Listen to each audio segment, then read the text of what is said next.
Parlant de la position de l'Afrique par rapport au conflit israélo-arabe,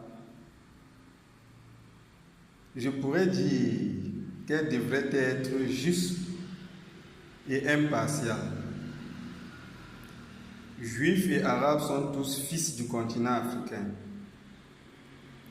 Ils sont le fruit du métissage entre les populations noires habitant le Maghreb et le Proche-Orient depuis l'époque antique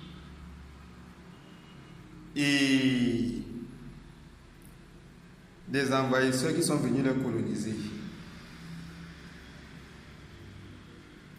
La spécificité juive est que, contrairement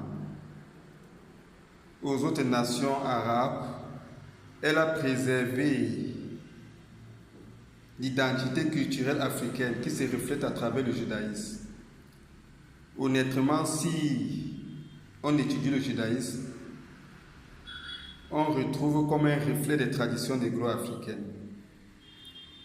Il y a une similitude frappante entre les deux identités culturelles.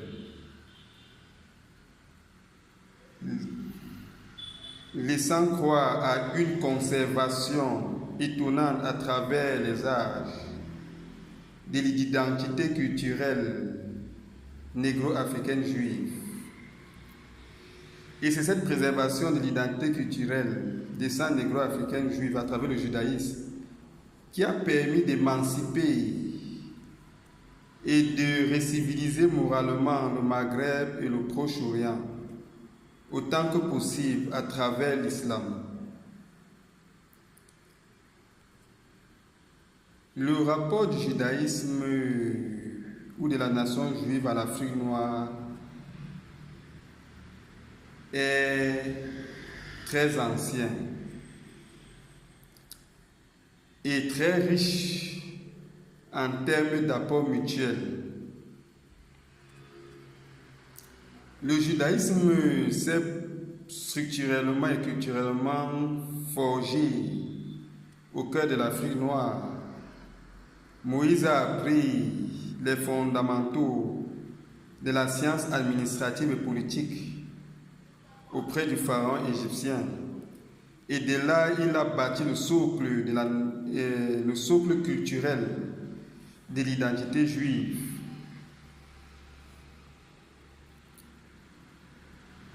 L'expansion de l'islam depuis le royaume d'Aksum, où Mahomet a bénéficié d'une solidarité militaire à sa cause, s'est fait grâce à la contribution juive. Des commerçants juifs ont contribué énormément à l'expansion de l'islam en approvisionnant les guerriers musulmans en matériel militaire puisqu'ils étaient des commerçants. C'est l'invasion ottomane qui a interrompu cette mission civilisatrice du monde par l'islam, à laquelle les Juifs ont grandement participé. Aujourd'hui encore,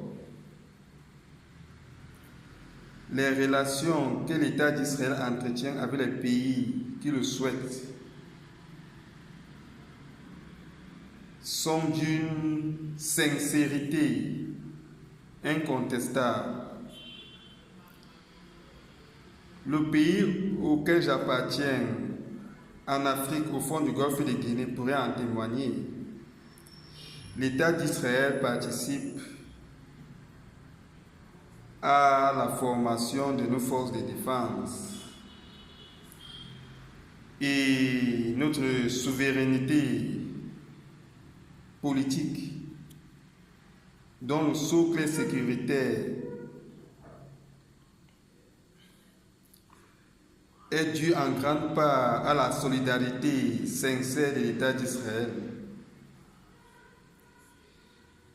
D'autres pays africains qui le souhaitent pourraient bénéficier de la même sincérité israélienne.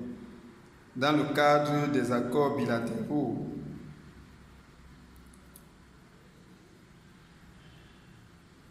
Notamment les pays du Sahel, par exemple, dont la configuration géographique et écologique est semblable à celui de l'État d'Israël, c'est semi-désertique.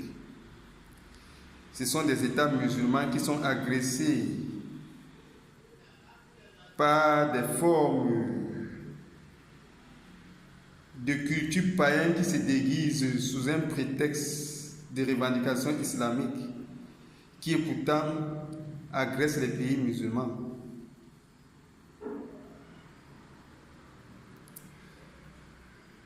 L'État d'Israël est un État africain d'essence, du fait de l'origine négro-africaine antique de la nation juive.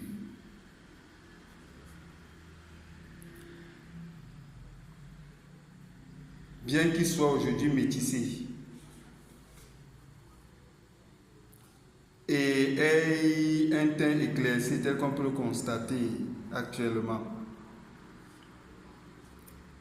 la religion juive présente une similitude frappante avec la tradition négro-africaine, démontrant clairement une origine négro-africaine de la culture juive. Les Juifs défendent un monothéisme vitaliste, exactement comme les traditions négro-africaines. Les Africains ont adopté les dérivés du judaïsme avec une sincérité qui tranche radicalement avec celle de l'Europe occidentale et du Proche-Orient. Nous pratiquons un islamisme et un christianisme sincère, non opprimant, qui prône la fraternité entre les hommes, tel que le judaïsme qui en est le socle le recommande, de même que nos traditions africaines. Et donc, culturellement et idéologiquement, de manière historiquement constante, il y a une similitude entre l'Afrique et la nation juive. L'État d'Israël est enfin dans la masse continentale africaine. Si on regarde sa position géographique sincèrement. Or, en principe, ce qui définit un pays africain, c'est son appartenance à la masse continentale africaine. L'État d'Israël est donc, en fin de compte, un État historiquement lié à l'Afrique, culturellement lié à l'Afrique et géographiquement lié à l'Afrique. Son intégration dans un accord de défense sous-régional en Afrique pourrait être bénéfique à ce continent. Il est donc grand temps que ce digne fils d'Afrique retourne vers la maison familiale et intègre l'Union africaine.